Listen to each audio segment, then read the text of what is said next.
আগামী নির্বাচনকে ঘিরে অনেক ধরনের অরাজকতা হচ্ছে।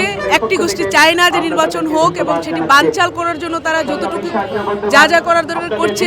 বিভিন্ন ক্যাম্পাসে ছাত্রদলের পক্ষ থেকে কোনো অরাজকতা হচ্ছে না। ছাত্রদল তাদের নিয়মতান্ত্রিক প্রোগ্রাম কর্মসূচি যেগুলো দেওয়া সেগুলো দিচ্ছে। ৭১কে নিয়ে কোনো কিছু উদযাপন করা, সেটি যখন উদযাপন করতে যায় তখন একটি গোষ্ঠীর সেটি নিয়ে সমস্যা হয় এবং তারা মনে করে তাদের উপরে এটি আক্রমণ এবং তারা নিজে থেকেই সেটাকে আক্রমণ হিসেবে দেখে নেয়।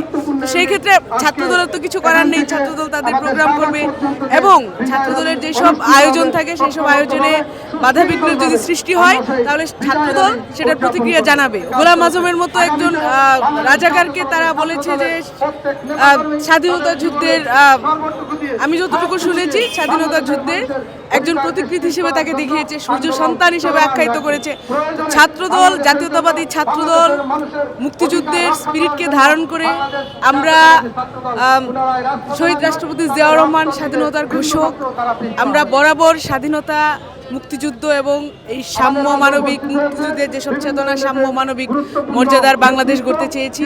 ছাত্রদল সেই চেতনাকে ধারণ করে যখন ছাত্রদলের সামনে এই ধরনের কথা কেউ বলে, মুক্তিযুদ্ধকে অবমাননা করার সাহস কেউ দেখায়, ছাত্রদল সেটার প্রতিবাদ জানাবে এবং তার জন্য ছাত্রদলকে যা যা করা দরকার সেটি করবে। তারা কর্মসূচি দেয় তাদের রাজনৈতিক প্রোগ্রাম হিসেবে, এটা নিয়ে আমার বেশি কিছু বলার নেই। কিন্তু ৭১কে তারা ধারণ করে না, সেটি তাদের ছাত্র সংগঠনের যে প্রতিক্রিয়া বিভিন্ন বিশ্ববিদ্যালয়ের সেটি দিয়ে তারা বোঝা যায়।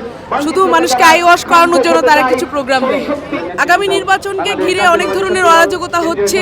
একটি গোষ্ঠী চায় না যে নির্বাচন হোক এবং সেটি বানচাল করার জন্য তারা যতটুকু যা যা করার দরকার করছে। সেটি পতিত ফ্যাসিস্ট আছে এবং ফ্যাসিস্টের সাথে তাল মিলিয়ে এদেশীয় কিছু গোষ্ঠী আছে যারা তারাও নির্বাচন চায় না এবং তারই প্রেক্ষিতে আমরা দেখলাম যে চিটাগাং ৮ আসনের আমাদের যে এমপি প্রার্থী তার উপর গুলি চলেছিল গত ১২ই ডিসেম্বর। ঢাকা ৮ আসনের একজন এমপি প্রার্থী শরীফ ওসমান হাদি, তার উপরে পতিত ফ্যাসিস্টের দোসরেরা গুলি চালিয়েছে। আমরা দেখছি যে এই প্রেক্ষিতে প্রার্থীদের নিরাপত্তা দিতে ব্যর্থ হচ্ছে ইন্টারিম নিজেদের এজেন্ডা বাস্তবায়ন করছে কিনা আমি জানি না, কিন্তু যা করছে সেটি কোনো মতে নির্বাচনে ফেভারেবল পরিবেশের জন্য তারা কাজ করছে না। তো আমরা আহ্বান জানাই তারা যাতে নির্বাচনের পরিবেশ ফিরিয়ে আনতে প্রার্থীদের নিরাপত্তা দেওয়া এবং সর্বোপরি দেশের মানুষের নিরাপত্তা দেওয়াকে তারা যাতে প্রাধান্য দেয়।